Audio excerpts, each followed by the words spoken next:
autor de la obra que presentamos esta noche, Protección del denunciante de actos ilícitos, el doctor Carlos Jaico Carranza. Lo recibimos con fuerte aplauso.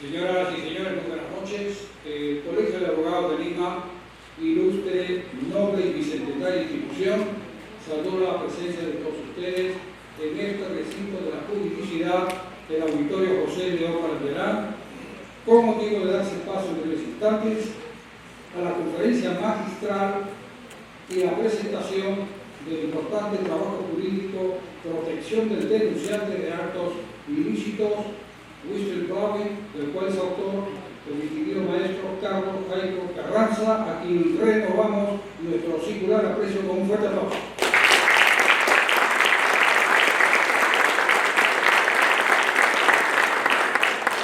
En representación del señor decano de esta ilustre orden, debemos saludar la presencia de la señora directora académica del Colegio de Abogados de Lima, la doctora Ada Cifuentes Minaya. Gracias, doctora, por su presencia.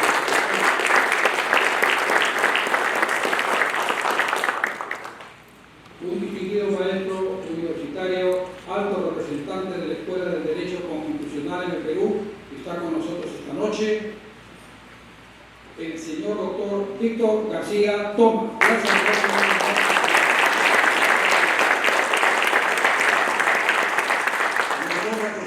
Igualmente, en esta oportunidad, la distinguida congresista de la República y presidenta de la Subcomisión de Acusaciones Constitucionales, la doctora Lady Camores Soriano.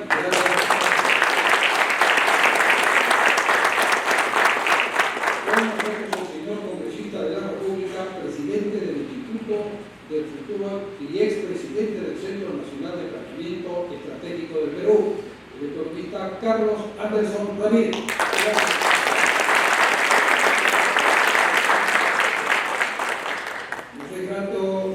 Anunciar la presencia del señor presidente del Instituto Peruano Argentino de Derecho Penal, el maestro del Derecho, doctor Iván Torres La Torre.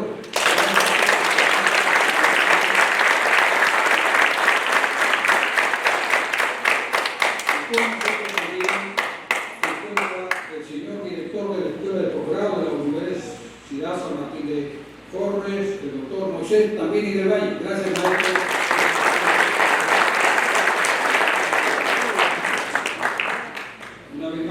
Cordial saludo al señor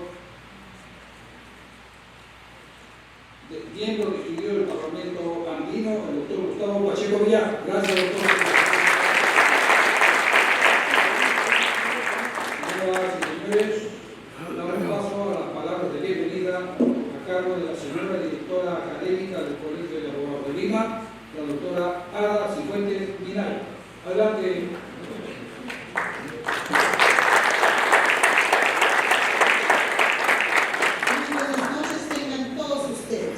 En primera instancia, mi saludo cordial para todos los miembros, distinguidos juristas que nos acompañan esta noche en la exposición del doctor Carlos Jaico Carranza, para quien, por favor, mi área y por parte del doctor César Bazán Vera, decano del Ilustre Colegio de Abogados de Lima, le damos nuestro más sincero agradecimiento por compartir este instrumento que servirá para aprender, para avanzar y conocer más de lo que determina el tema que usted ha tratado con tanta exactitud y puntualidad.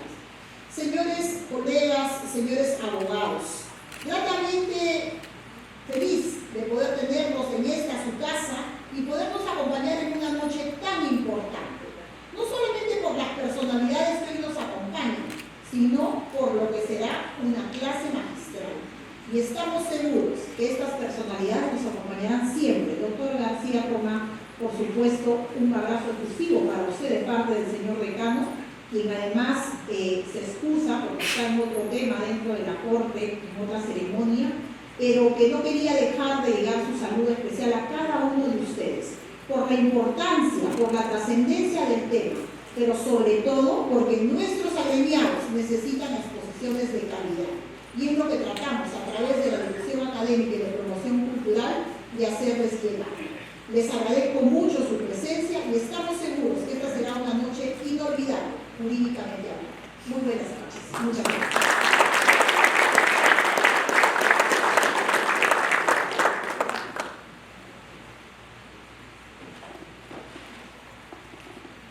Señoras y señores, seguidamente nos llegando a anunciarles que como cronologista de la obra de la protección del denunciante de actos ilícitos, nos llegando a anunciar la palabra del expresidente del Tribunal Constitucional y ex ministro de Justicia y Derechos Humanos, el doctor Víctor García Toma. Adelante, maestro.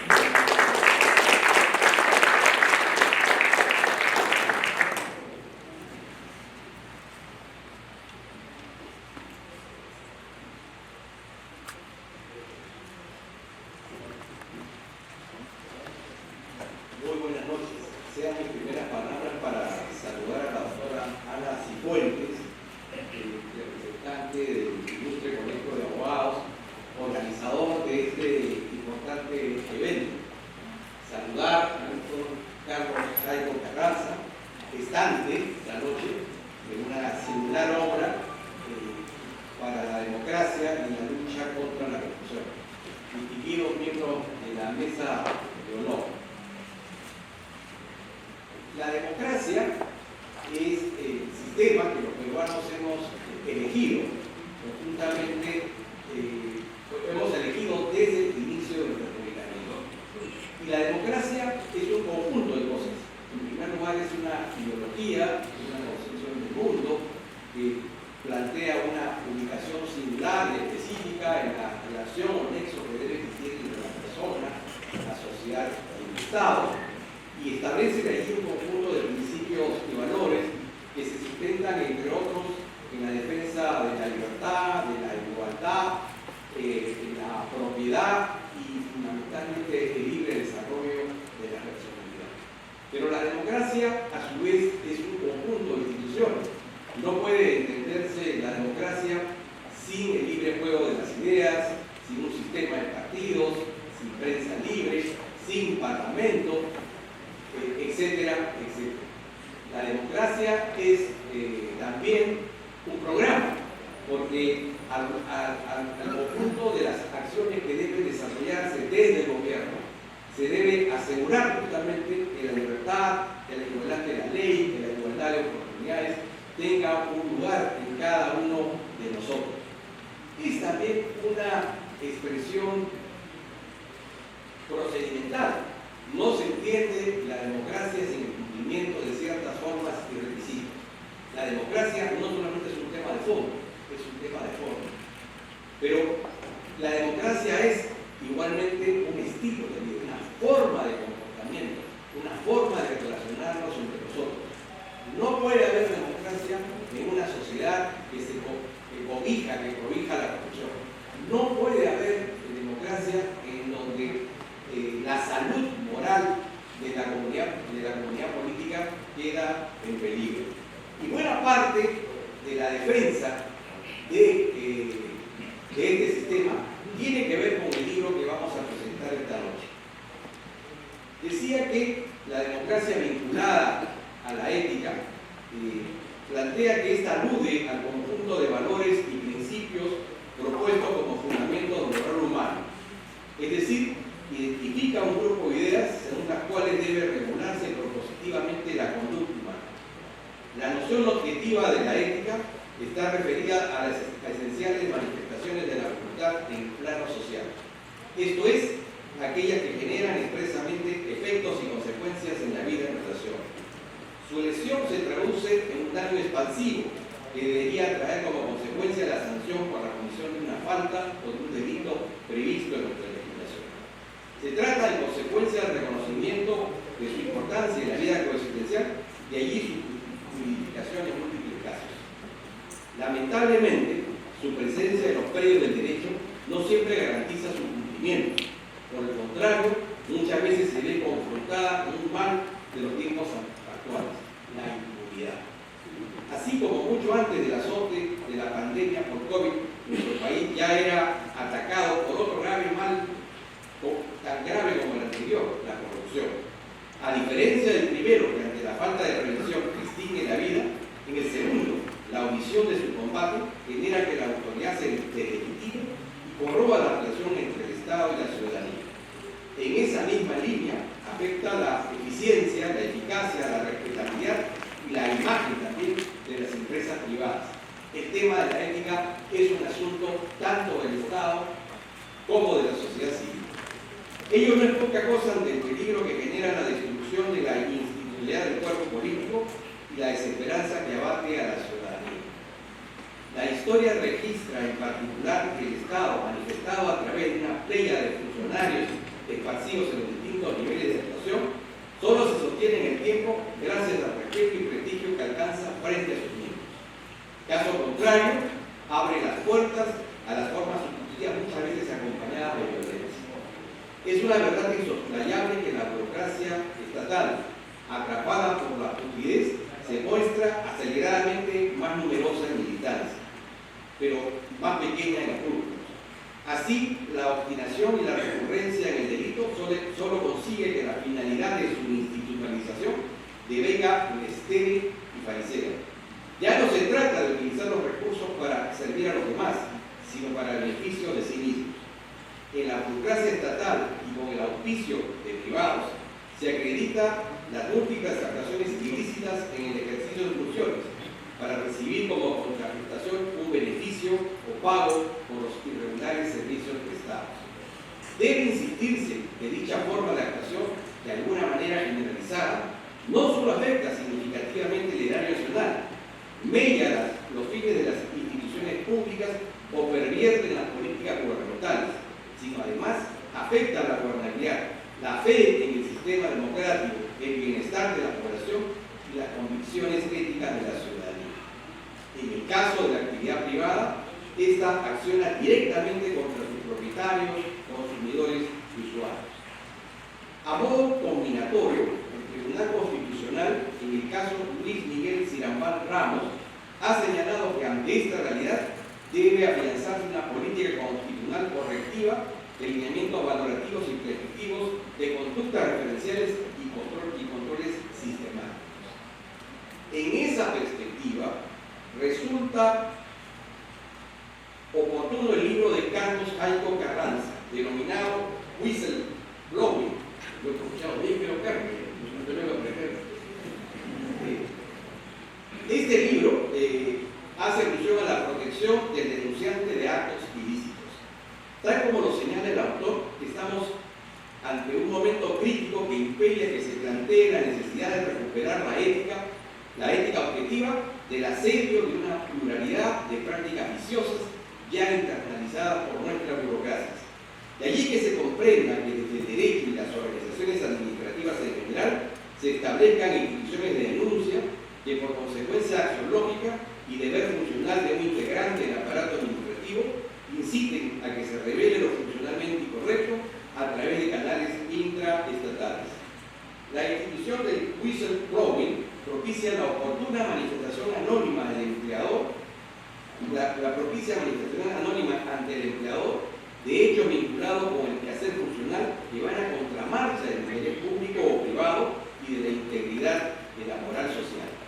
En ese contexto, el denunciante coadyuvante en la lucha contra la corrupción debe ser objeto de protección y punitividad. La aplicación del whistleblowing, que deviene en la promoción de los actos de denuncia, es la expresión de la rebeldía ante un estado de cosas inmorales, en aras de la defensa de los principios y valores democráticos. Ergo, es la parte de los mecanismos de defensa y combate contra el flagelo del uso ilegal de una función dentro de una estructura administrativa. El desarrollo de las ideas acerca del deber y la lealtad a la institución a la que se sirve ante la constatación de algo crasamente irregular nos lleva de la mano a las tesis formuladas por Carlos Jaiko en su texto, en el sentido que es oportuno prevenir que la tolerancia como valor fundamental de la democracia no devenga en hija de la resignación ante la poderosa institución. que a través de ese instituto la denuncia se convierte en un acto de convicción ética. Como dice el dicho, Dios mira con atención el cumplimiento de nuestros deberes de conciencia y solo respeta a aquellos que se dirigen a Él con las manos limpias. Como bien afirma el autor, la labor del denunciante opera como una suerte de auxiliar de la justicia. Ello permite sacar a la luz las actividades ilegales de las cuales él tiene información de primera mano en el seno de la administración pública o privada. Esta acción ayuda a prevenir tempranamente y limitar los perjuicios que pudiera causar el envilecimiento administrativo. El libro que espera la atención de los ciudadanos, este libro que espera la atención de los ciudadanos preocupados por el flagelo de la corrupción, consta de 3 apartados. En el primero, tras la conceptualización de la figura del whistleblowing, se explica, entre otros temas, la finalidad y los procedimientos de revelación y las formas de protección del operador administrativo denunciado. En el segundo, se explican los alcances de la figura en la legislación nacional. Evidentemente, el manejo de las fuentes jurídicas es impecable y su utilidad práctica tiene el carácter de catequesis. En el tercero, se acerca al lector a los predios del derecho comparado. Para el desarrollo de esta importante obra, el autor ha hecho gala de los sólidos conocimientos de derecho recibidos en la Universidad de Friburgo y en la Manchester Metropolitan University, entre otras experiencias académicas en el exterior y en nuestro país. Su formación, además de solvente, es plenaria, ya que acredita su capacidad para desplazarse en materias tan disímiles como el derecho civil, el derecho penal y el derecho administrativo. Y algo que es una envidia para todos, el dominio fluido de varios idiomas, el español, el francés, el alemán, el inglés, le ha permitido acceder a fuentes de información primaria, lo que aparece notoriamente en la elaboración de sus puntos de vista. A lo expuesto se suma su experiencia en cargos de alta dirección en el aparato estatal y en el sector privado. Este no es un estudio solo desde la teoría, es un estudio que tiene un sustento de conocer la realidad que se intenta cambiar. Todo ello le da una visión integral de la problemática y el mecanismo de solución de la cada vez más creciente ola de corrupción. De allí que no sorprenda en modo alguno que el libro de Carlos Jaico aporte significativamente en el campo de la doctrina, y de dicha fuente jurídica aporta con holgura al derecho nacional, ya que lo enriquece mediante la descripción, explicación y sistematización de la figura objeto de estudio, amén de contribuir al acervo teórico y práctico. Pero lo más importante, coadyuva en el proceso de explicación e integración de la normatividad existente. Por último, permite acerar el perfeccionamiento de los mecanismos de defensa institucional contra el gran flagelo de la corrupción. Al respecto, cabe anotar que dichos aportes, los de Carlos Jaico, han sido tomados en cuenta por el Tribunal Federal Suizo en reiterados pronunciamientos jurisdiccionales. El lenguaje empleado como corresponde es teórico, pero la expresión de sus contenidos es de fácil acceso a los no iniciados en la temática. La bibliografía utilizada se viene a las ideas de pertenencia y actualidad. En suma, es predecible que de la lectura de este texto se genere un diálogo incesante entre las opiniones del autor, el ávido lector y la realidad. George Ruskin decía que un texto es bueno cuando tiene que ver con el momento y en todo momento. En efecto, el trabajo de Carlos Jaico Carranza calza con algo actual, pero siempre vigente, es decir, la lucha por los valores sociales. Un viejo bibliotecólogo amigo alguna vez comentó que un buen libro es aquel que se abre con expectación y se cierra con provecho. Se abre con expectación y se cierra con provecho. Creo que en este caso hemos hallado un libro de ese estilo. Con orgullo y con satisfacción pido un aplauso muy grande al autor de esta obra.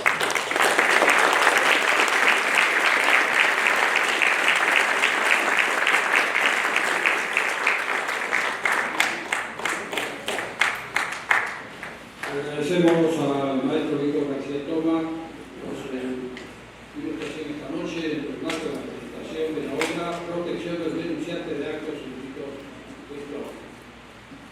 Señoras y señores, continuando con el desarrollo de este programa, les anunciamos que el día 7 de junio fue el día de la Cruz de la Bandera, lo cual nosotros recordamos como peruanos un hecho resaltante que reconoce también la historia universal, el sacrificio de Francisco Bolognesi y 1.600 valerosos héroes de la patria en el Morro de Arena.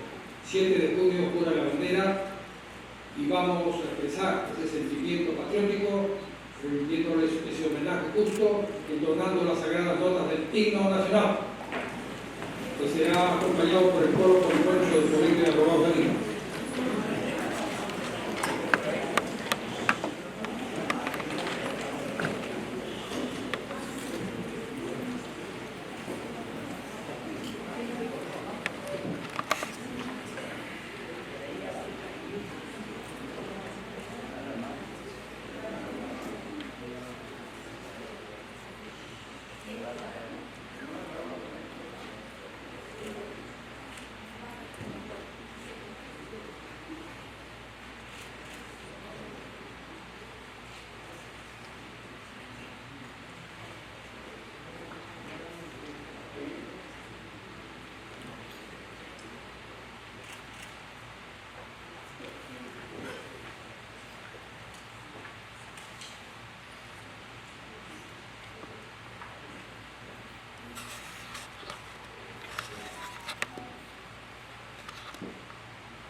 Que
Gracias al coro polifónico del Colegio de Autoridad por su participación en este marco de conferencia magistral.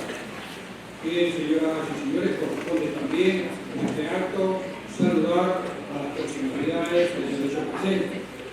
Debemos saludar la presencia del representante del embajador de Argentina, el señor Ángel Banfi. Gracias por su presencia y fuertes aplausos para él.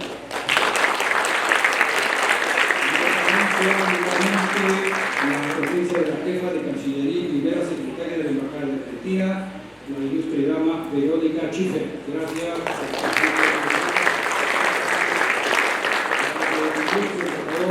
El señor Cordagier, que nos acompañará hasta las 19:30, nos indica. Bien, igualmente la del ilustre embajador de la República Dominicana, señor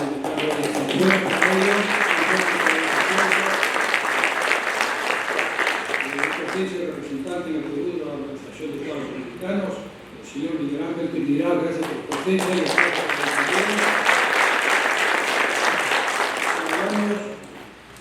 la presencia también de manera especial del delegado civil de la Embajada de España, el señor Carlos Ibáñez. Gracias por la presencia. Bien, señoras y señores, igualmente está con nosotros el representante, don Carlos Rodríguez, ministro consejero del Ministerio de Relaciones Exteriores del Perú. Gracias por su presencia y por supuesto el señor presidente de la República, el doctor Omar Chicale de Moya, vicepresidente. Gracias también. Bien, señoras y señores, nos es grato anunciar seguidamente el comentario autorizado del señor congresista de la República, don Carlos Anderson Ramírez. Adelante, por favor.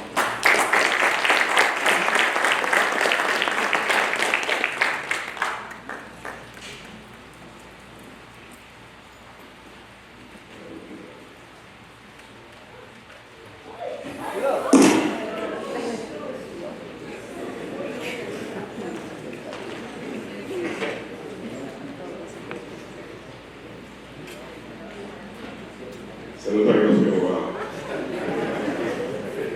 Bueno, muy buenas noches. La verdad que es un placer para mí estar aquí en esta reunión amigable para celebrar un hito, creo yo, intelectual, de poner sobre páginas en blanco y negro algo que yo creo que puede tener un poder tremendo para cambiar una realidad que tiene que ser cambiada. Y esa realidad tiene que ver con la corrupción en el Perú. Como ustedes saben, yo creo que de vez en cuando escuchan las cifras que hemos normalizado de la Contraloría, la corrupción en el Perú significa más o menos en obra pública unos 24.000, 25.000 millones de soles al año. 25.000 millones de soles al año, bueno, 25.000 millones de soles es más que el presupuesto anual del Ministerio de Salud. O sea, todos los años perdemos más o menos 3 soles. Como el 10% del total, 10% del total del presupuesto nacional. Y uno dirá, bueno, ese es el daño mayor que se le hace entonces, ¿no? Es una forma de medir el daño, pero no es todo el daño. Porque el dinero de la corrupción a sí mismo causa otros estragos. El primero, por supuesto, es de carácter moral, de carácter ético. El dinero de la corrupción corrompe todo, comenzando por la política. Por eso es que es tan importante empezar a contar con los instrumentos necesarios para luchar, pero de verdad, en contra de la corrupción. Yo sé que hay muchísimos políticos a lo largo de nuestra historia que se han llenado, digamos, los labios con frases maravillosas acerca de la lucha contra la corrupción, simplemente para después ser encontrados como actores de la corrupción. Se nota que hablaban con conocimiento de causa, ¿no? El más, por supuesto, triste de todos ellos quizás es el del presidente Alejandro Toledo, actualmente en prisión, ¿no? Que surgió como una promesa democrática frente a otro régimen igualmente corrupto, ¿verdad? Pero que traicionó a todo un país, porque eso es justamente lo que se trata de traicionar a todo un país. Y cada vez que un funcionario público, por más pequeño que sea, pone las manos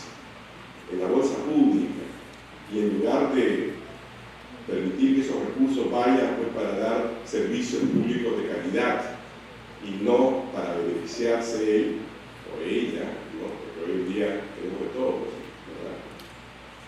Pues entonces está haciendo también un acto de traición a la patria.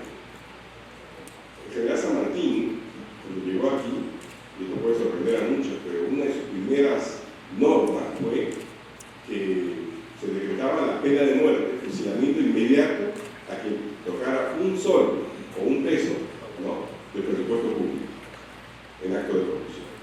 Evidentemente los tiempos han cambiado, ya no se pone frente a un paredón a alguien que se haya levantado los recursos del Estado, pero tampoco pasa mucho, porque vemos, por ejemplo, el fracaso tremendo de todo el sistema de justicia para luchar contra la corrupción. Y lo que es más grave aún, vemos la falta de una sanción moral. Yo estoy seguro que todos ustedes tienen muchísimos casos de personajes que han sido, digamos, identificados como corruptos a morir y que sin embargo después se pasean por los clubes, ¿no? Son gente, digamos, de parte de la sociedad, porque no hay una sanción moral, porque no hay ciudadanos que digan, no solamente te enriqueciste tú, sino que empobreciste al resto. En un país que ha normalizado tener 70% de anemia en los niños del mundo, ¿no?, robarle un sol al Estado peruano es un crimen. En ese sentido, entonces, ¿cómo luchar contra la corrupción?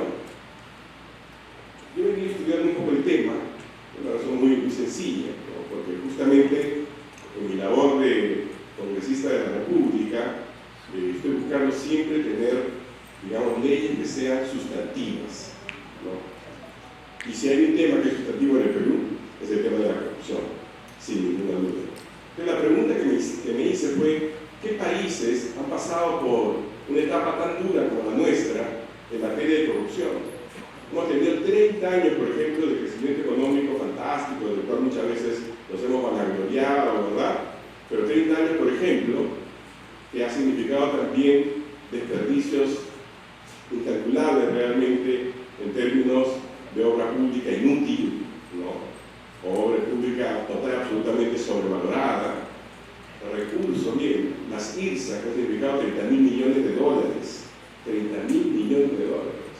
O tener una, yo le llamo cafetera, ¿no?, porque me gusta el café, pero la refinería de Talara, por ejemplo, ¿no?, una obra pública que en teoría debería haber costado 1.430 millones de dólares y que terminó costando 7.000 millones de dólares, más 4.000 millones de dólares de endeudamiento, o sea, 11.000 millones de dólares, ¿no?, en un país que, por ejemplo, no encuentra, me parecía que no encontramos, ¿no?, más o menos 450 millones de dólares, que es lo que necesita la policía para llevar a cabo, por ejemplo, su plan de inversiones al 2030. Y no lo tiene.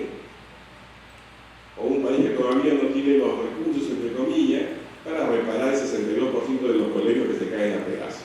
Entonces, en ese contexto, ¿no?, me preguntaba, ¿qué país ha tenido una experiencia, digamos así, notable de cambio? De un modelo, digamos, de corrupción, de estar en las listas como uno de los estados más corruptos a pasar, digamos, abajo, ¿no?, y mostrarse como un país decente, o un estado decente, o una ciudad decente. Bueno, está el caso de Hong Kong. Fíjense. Hong Kong, que al comienzo de los 90 era básicamente el Perú multiplicado por 10 en términos de corrupción. No había obra pública que no fuera de absoluta corrupción.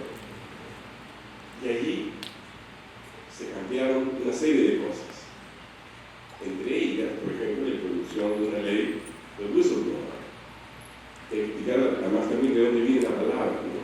El whistleblower es básicamente aquello que yo repito, tiene que ver con la formación de la policía en Gran Bretaña, donde el policía iba con su pito y cada vez que había algo de raro, soplaba el pito, ¿no? Ese es el whistle, el pito, blower, ¿no?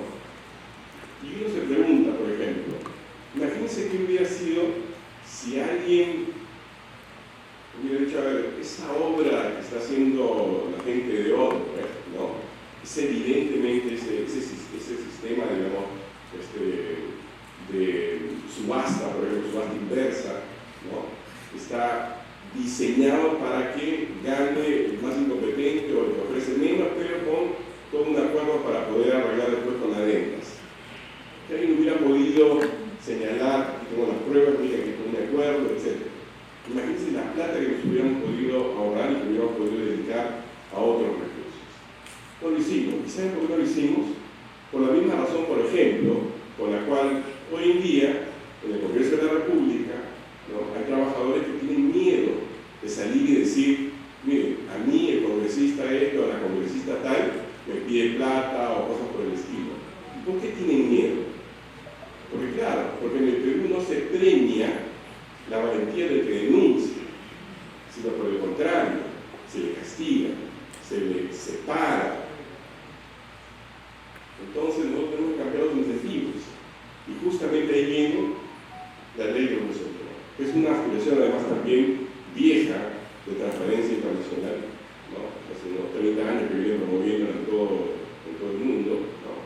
Y que, por ejemplo, yo cuando trabajé en un plan de gobierno la puse también como una aspiración, ¿no? Y que ahora, por ejemplo, en el Congreso de la República, justamente con inspiración y mucha información y pensamiento de calidad de parte de Carlos Jaico, estamos trabajando en una ley, precisamente la ley del whistleblower en el Perú, para empezar a luchar contra el cáncer que significa la corrupción. Por eso, no voy a decir más, solamente les voy a pedir un aplauso para Carlos por haber puesto la ley.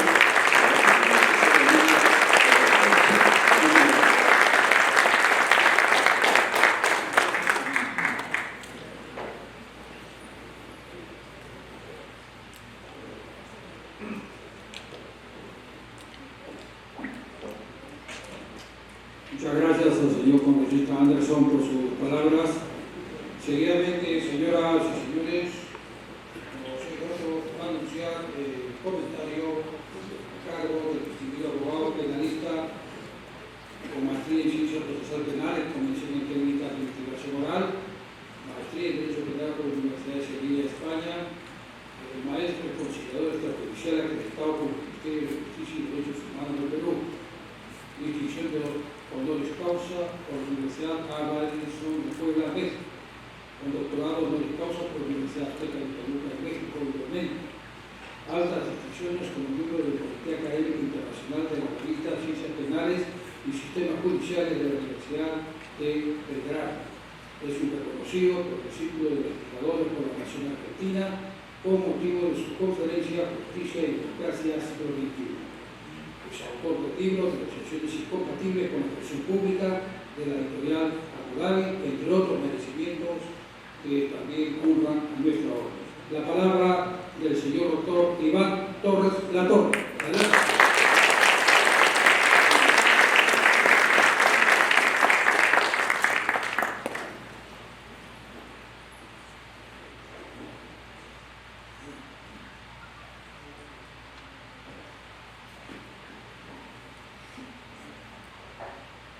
Señor profesor Carlos Jaico Carranza, señor doctor profesor Víctor García Toma, señor congresista Carlos Anderson, señorita congresista Lady Camones, señor parlamentario andino Gustavo Pacheco Villar, querido maestro Moisés Tambín de Bay, autoridades aquí presentes congregadas para dar a luz, ver el nacimiento y la presentación a la academia del libro La protección al denunciante, producida por el brillante abogado peruano, hijo académico de la Universidad de Friburgo, Universität en Suiza, peruano, a quien le expreso mis saludos pletóricos, llenos de satisfacción y de beneplácito, en la medida de que es la segunda vez que tengo el honor de presentar el libro del profesor Carlos Jaico Carranza, 2016, El poder del liderazgo, en el Porras Barnechea, y también, como no, en el recinto bajo la atenta mirada de Vicente Morales y Juárez,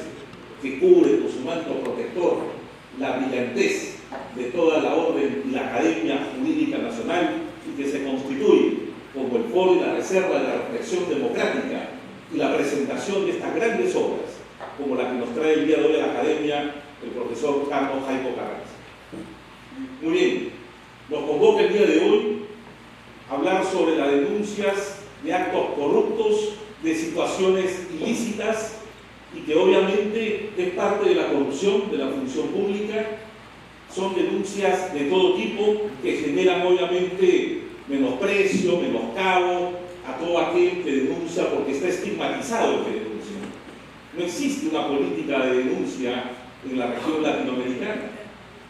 El libro de Carlos Jaico viene dentro de una objetividad, dentro de un planteamiento de la observación de la realidad social, y es por ello que es oportuno y es menester presentar en la Academia del Colegio de Abogados el día de hoy el libro Whistleblower.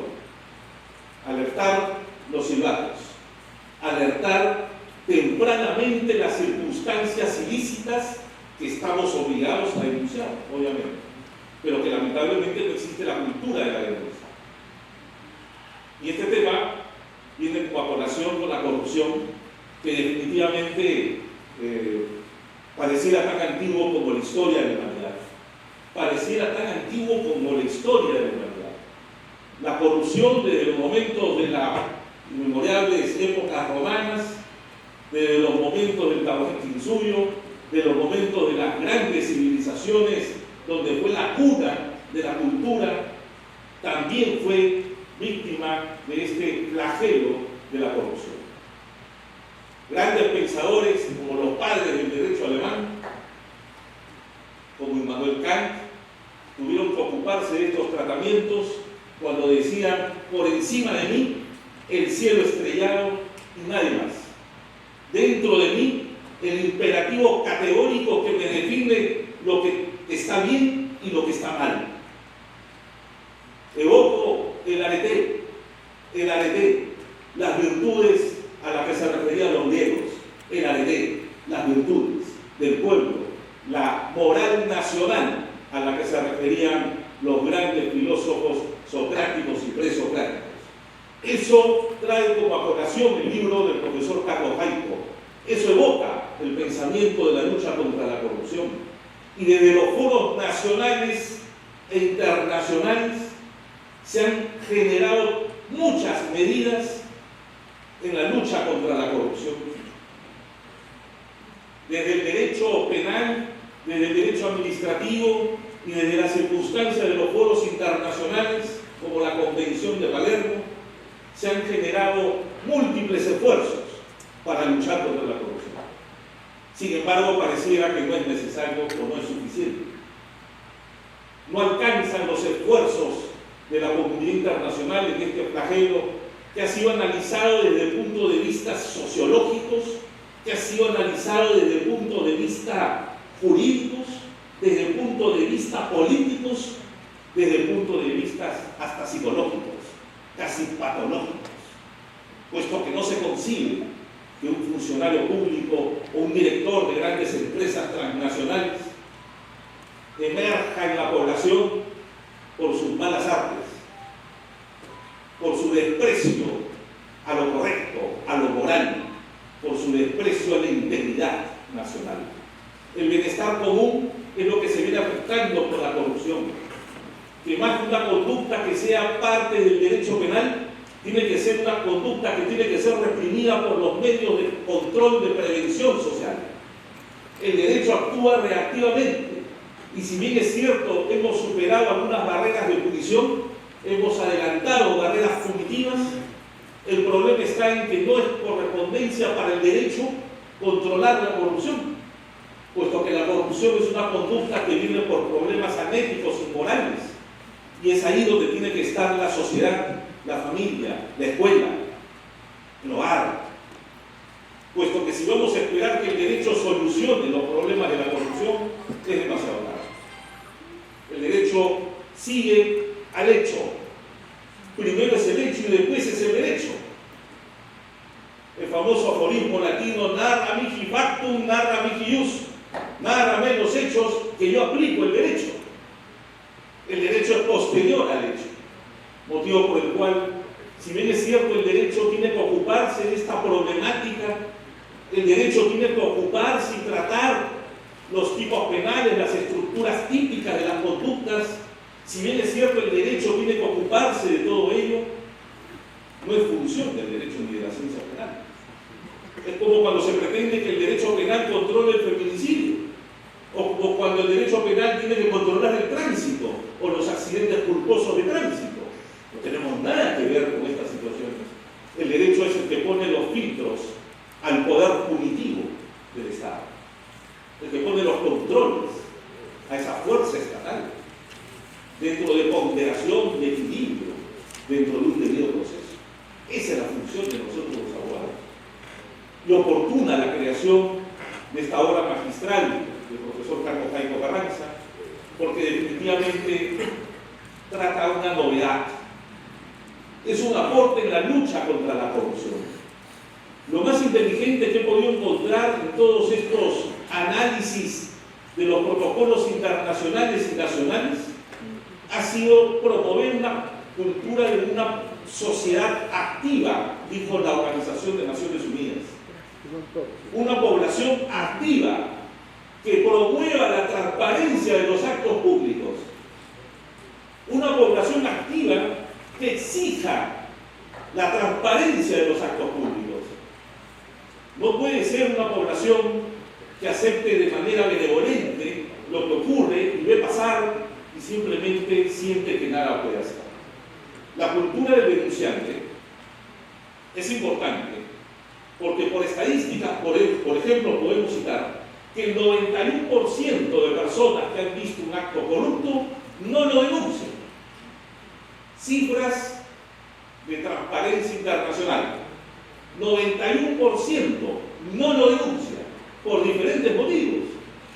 Porque fue cómplice, porque fue parte de la corrupción, porque de pronto tiene miedo, porque no sabe dónde denunciar, porque de pronto las represalias pueden ser tremendas. El profesor Carlos Jaico me adelantaba que iba a ofrecer alguna casuística donde se demuestra esta represalia contra el denunciante. El denunciante no tiene la posibilidad de medidas de protección efectivas, contundentes. Y por ello el Estado peruano, en el 2017, siguiendo la doctrina internacional que recoge el libro del profesor Carlos Jaico, emite el decreto legislativo 1327, medidas de protección al denunciante. Dentro de la gran política nacional de integridad pública, decreto legislativo 1327 que es mencionado en el libro del profesor Jaico Carranza. ¿Qué traía como novedad el 1327? Decreto legislativo 1327. En primer lugar, medidas de protección que se anuncian en el libro. Con la Oficina de Integridad Pública, dentro del gran plan nacional de lucha contra la corrupción. Esto ha sido lo más inteligente y lo más práctico. ¿Por qué? Porque hacer las alertas tempranas, hacer las alertas de los actos corruptos, es lo que corresponde a una sociedad. Los abogados lo sabemos. En caso contrario, estaríamos en encubrimientos, estaríamos en complicidades, omisiones de denuncias. ¿Y por qué no se denuncia? Luego de la inseguridad ciudadana del 66%, la corrupción es el segundo problema nacional. Y no somos capaces de resolver los problemas como peruanos. El libro aporta desde la academia a la clase política, a la clase institucional, todo aquello que puede permitir una lucha frontal contra la corrupción, pero no como palabra edulcorada, como lo dijo el señor Carlos Anderson, que puede venir de la boca de mandíbula batiente de muchos enarbolados que creen que son los adalids de la lucha contra la corrupción, sino como una verdadera medida de prevención, porque estamos en los momentos de la prevención. Las instituciones actúan desde las medidas y políticas preventivas. No podemos esperar que el hecho ocurra, el hecho criminoso ocurra, para reaccionar con la Policía Nacional, el Derecho y el Ministerio Público. Yo creo que estas medidas que trae el profesor Jaico en su libro, Whistleblowing, es lo más acertado. El decreto legislativo 1327 respalda la obra académica y jurídica del profesor Carlos Jaico. El decreto legislativo 1327 trae cosas muy importantes con la Oficina de Integridad Pública, que definitivamente tiene que ser difundido tiene que ser visibilizado por los diferentes actores y los sectores involucrados. Pues caso contrario, es una de las tantas disposiciones legislativas que quedan en un escaparate para el análisis en las universidades. Yo creo de que es oportuna la obra, Carlos, hijo académico de Friburgo, como siempre te digo, que has traído muchas novedades en tu producción académica, has traído muchas situaciones nuevas, pero lo importante es que así como al delincuente, el sujeto activo del delito, se le permite la reinserción, se promueve, con Carlos Jaico lo veníamos hablando, algunos alcances al decreto legislativo 1327, la reinserción del denunciante, porque el denunciante queda marginado, el denunciante es prácticamente desplazado de su entorno social, el denunciante es despedido, por eso que se dictan medidas de protección laboral, medidas de protección social, reservas de nombre, protecciones importantes que antes no había. En el Código Procesal Penal tenemos la protección a los testigos con clave, a los colaboradores eficaces, tenemos la reinserción al que delinque, pero no tenemos la reinserción en el 1327 al que denuncia. La reinserción del denunciante que queda prácticamente fuera, desconectado de su entorno laboral, político, de su entorno social, porque se considera al que denuncia como un desertor, como un traidor, como aquel que ha dado prácticamente la espalda a su grupo político, como aquel que ha dado la espalda al grupo empresarial, como aquel que ha dado la espalda a su jefe. No se denuncia por miedos, por represalias. Por lo tanto, el Estado Nacional se encuentra en la obligación de brindar medidas de protección al denunciante de actos corruptos, que es el extremo que yo me he dedicado del amplio libro del profesor Carlos Jaico Carranza, que definitivamente trae a la luz nuevos acontecimientos, nuevos hechos, nuevos extremos de análisis jurídicos, y que definitivamente es un aporte a la academia, es un aporte a la conciencia jurídica nacional. Y ese aporte a la academia, y la academia lo recoge, Carlos, con beneplácito, porque como siempre digo, el día que la academia vuelva a involucrarse en la clase política, el día que la academia vuelva a asesorar, vuelva a dar los conceptos y las pautas en los diferentes quehaceres del problema nacional, nuevamente tendremos clase política brillante, extraordinaria, de discursos inolvidables, de momentos de jurisprudencia política, de decisiones políticas acertadas, fabulosas, llenas de magnificencia, de conocimiento, porque el que niega el conocimiento está condenado a simplemente quedar en los anales de la historia. Por lo tanto, Carlos Jaico, un honor, mis saludos a la obra que ve la luz una vez más, en compañía de todos tus amigos, de todos tus colegas, que todos sabemos valorar esa producción y ese esfuerzo intelectual que nos brindas a todos el día de hoy. Felicitaciones, Carlos.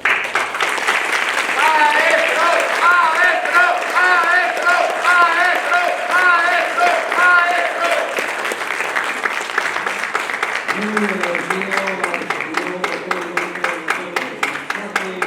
dentro del marco de la conferencia y la presentación de esta obra.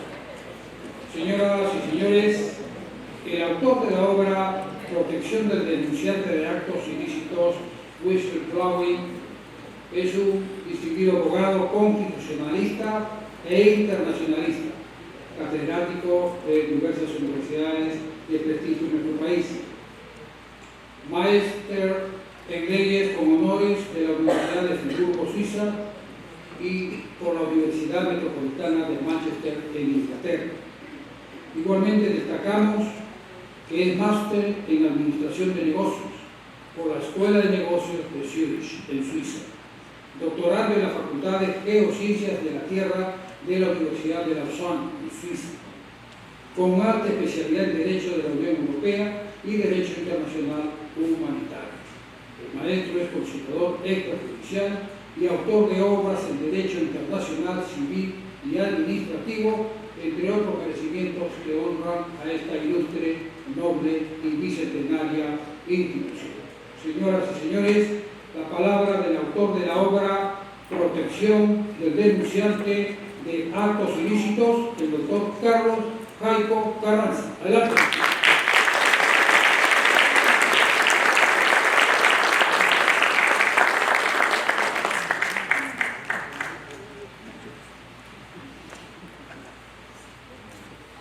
Muy buenas noches. Es con gran orgullo que esta noche presento a la academia, a mis colegas, al Perú, una obra que se ha venido gestando en el tiempo, y por ello agradezco la presencia de todos ustedes. Doctor Víctor García Toma, muchas gracias por tan brillante prólogo, el cual resume lo que es la ética de un país, la ética de los ciudadanos, aquella reflexión profunda en la cual el ciudadano contrasta su accionar con la moral existente. Precisamente ahí está el valor del denunciante del procedimiento, el whistleblower.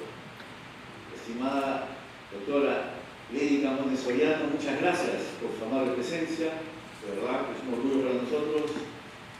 Congresista Carlos Anderson, muchas gracias también por estas palabras. Un economista que ha visto precisamente esas cifras y el daño económico y moral que hace la corrupción a nuestro país. Doctor Iván Torres La Torre, brillante también exposición, muchas gracias por haber relevado ese decreto legislativo 319, el cual se suma a otras también producciones legislativas, las cuales han venido a ayudar lo que es pues la presencia y la protección del denunciante de actos ilícitos. Doctor Moisés Tandini, muchas gracias por su presencia, de verdad que es un honor tenerlo en esta mesa esta noche.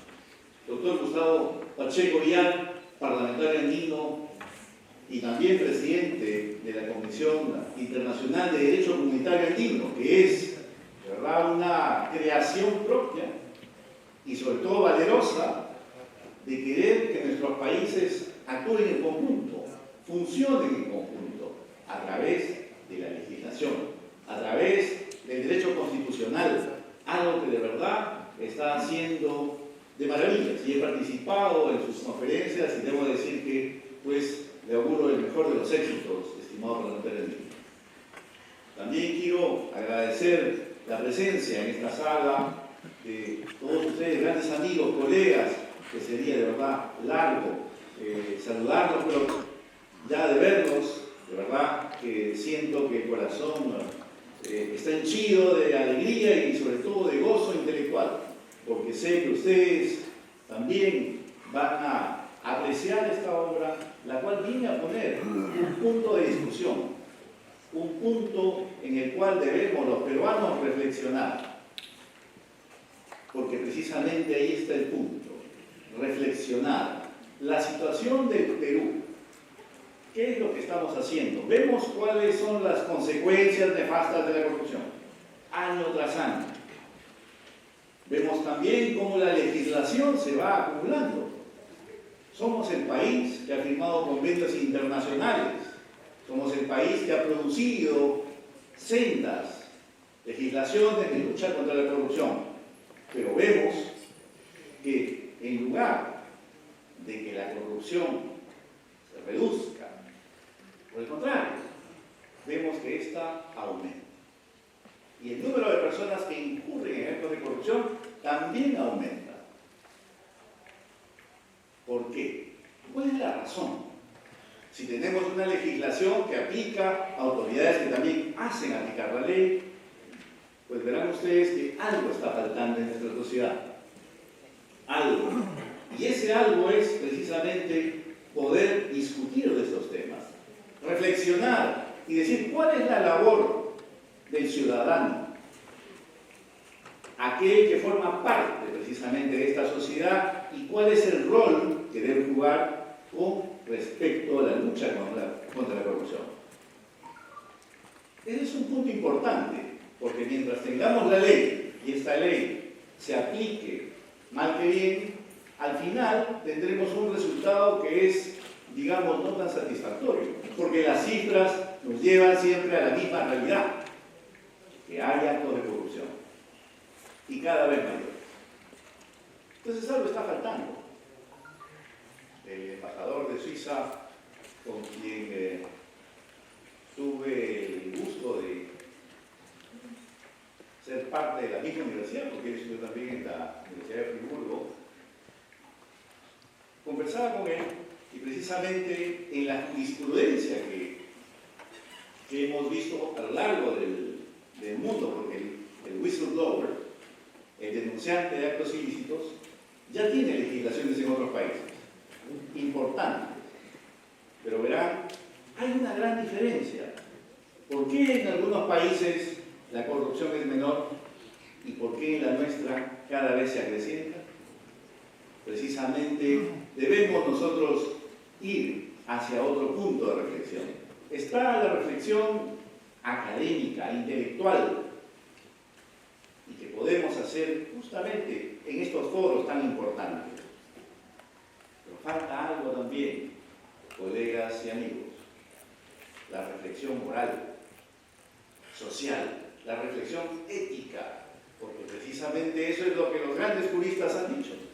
Anwendung des Rechtes, la aplicación del derecho. ¿Cómo puede aplicarse un derecho a una sociedad si esta sociedad rechaza aplicarlo?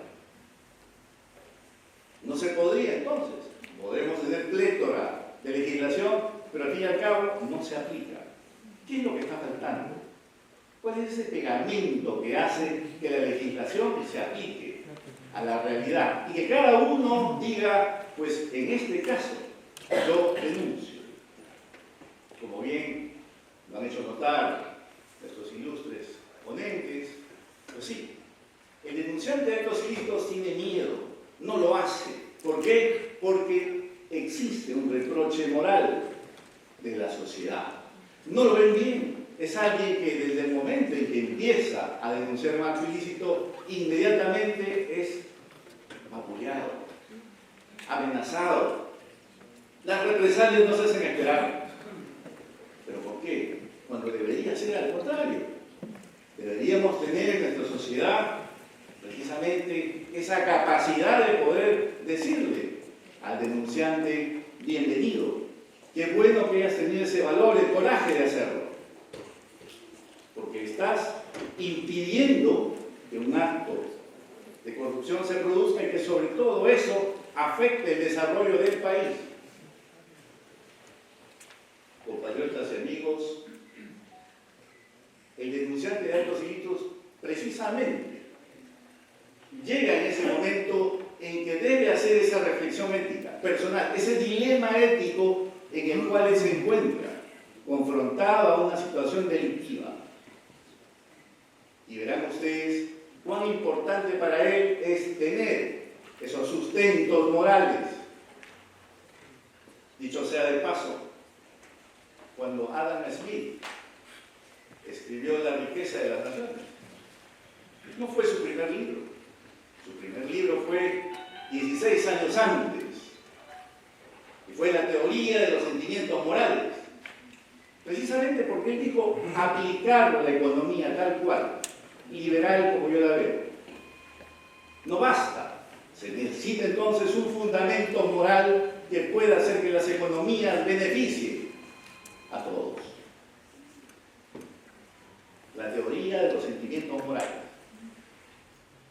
Pero luego verán ustedes cómo las sociedades, a través precisamente de esa reflexión, han podido ir poco a poco pensando que el hecho de ir sacando, digamos, del centro, restando la importancia al denunciante, encontramos que al final es el imperio de la anarquía, el imperio de la maldad, el imperio de la corrupción.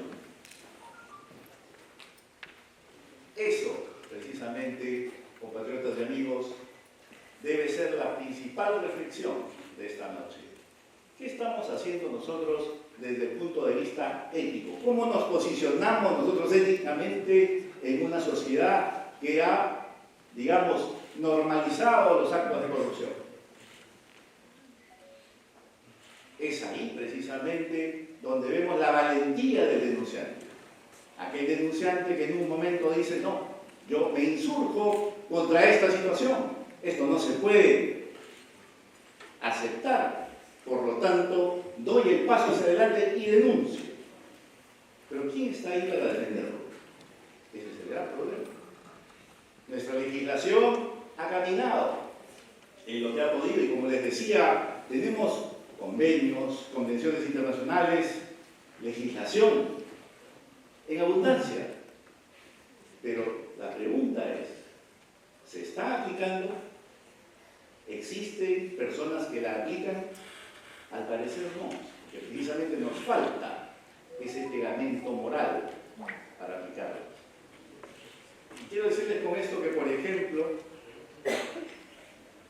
desde el año 2010, en que tuvimos la ley 29545, hasta ahora, en la actualidad, con las últimas cifras, han habido más de 66.000 denuncias.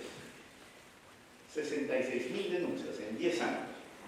Ahora, de esas 66.000 denuncias, solamente 70 han sido enviadas al Ministerio Público. Es muy poco, ¿verdad?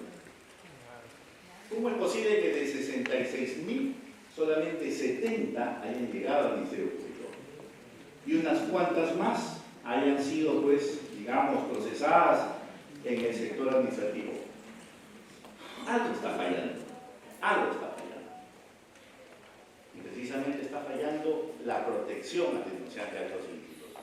Si nuestra sociedad todavía no ha ejercido ese rol de poder reprochar moralmente a aquel que es corrupto, a aquel que entra en estas actividades ilícitas, que tiene esas tramas delictivas, pues bien, que la legislación lo haga, pero sobre todo que todos y cada uno de nosotros también sepa proteger al denunciante.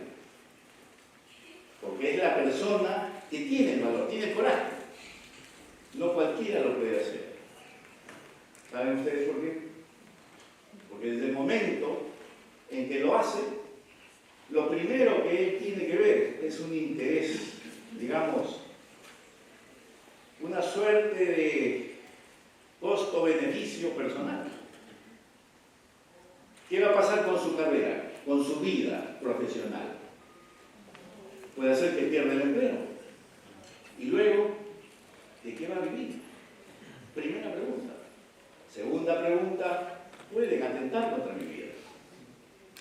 Las amenazas suceden.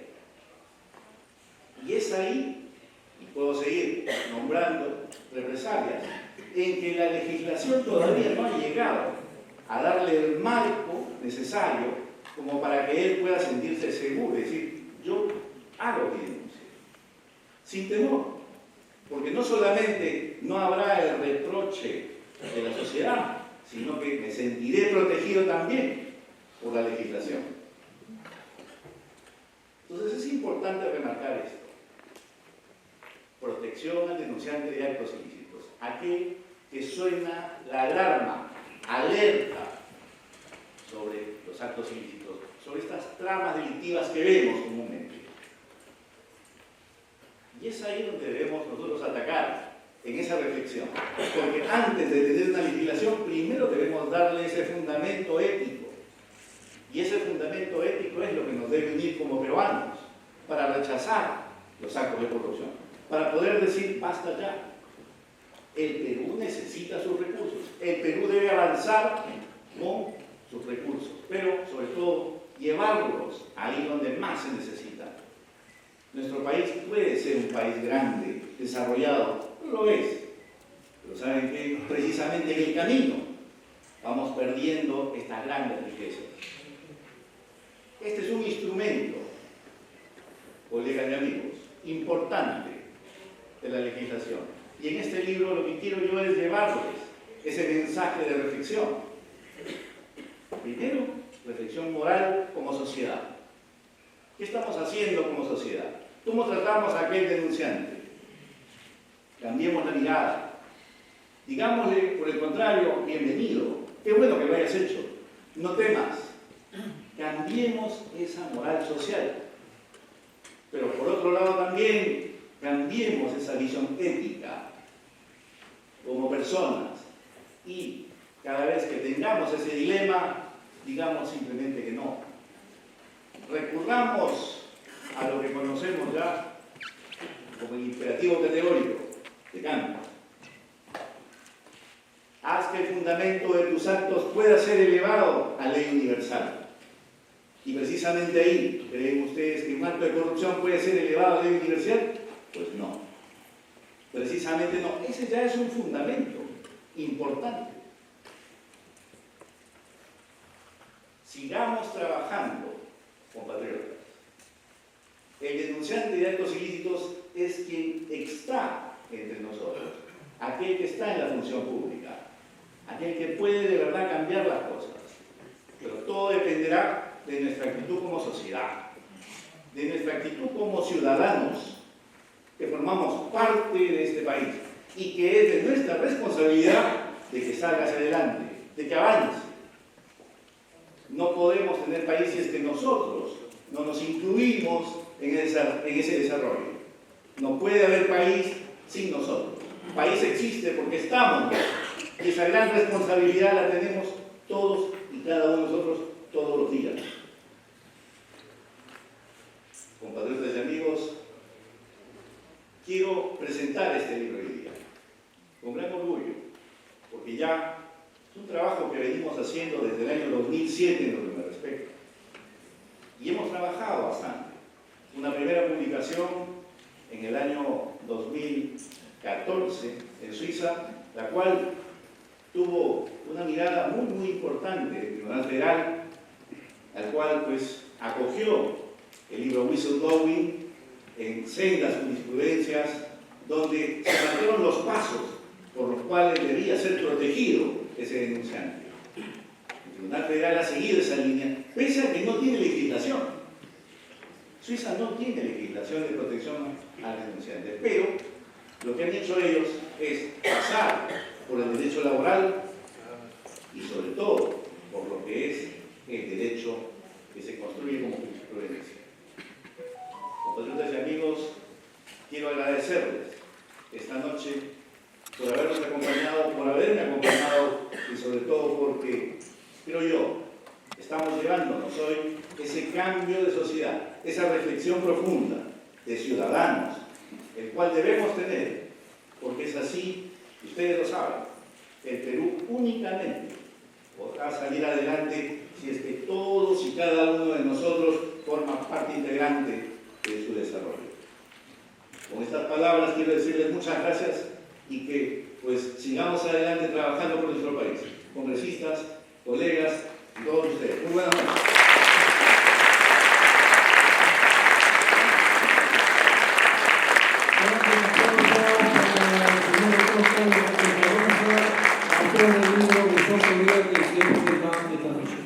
Señoras y señores, el Colegio de Abogados de Lima expresa su reconocimiento al autor del libro que hemos presentado esta noche y por intermedio del señor doctor Víctor García Toma, en representación del señor decano de la Orden, le hace entrega de un diploma que acredita su calidad como expositor y autor de la obra Protección del denunciante, actos ilícitos. Adelante, doctor.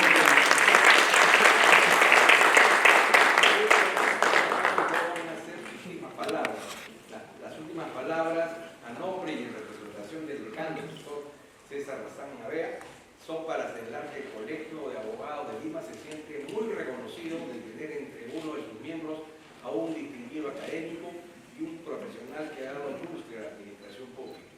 Y a consecuencia de la obra que acaba de publicar, le otorga el presente diploma en reconocimiento a sus altas calidades académicas y profesionales.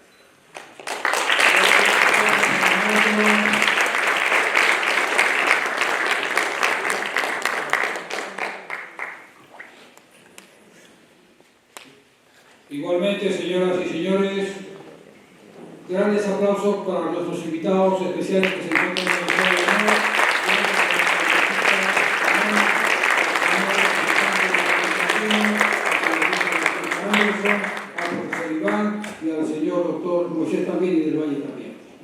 Señoras y señores, en esta forma ha terminado este acto de presentación de la obra y están cordialmente invitados a un brindis de honor que hemos preparado para ustedes en el jardín principal del colegio. Tengan todos ustedes muy buenas noches.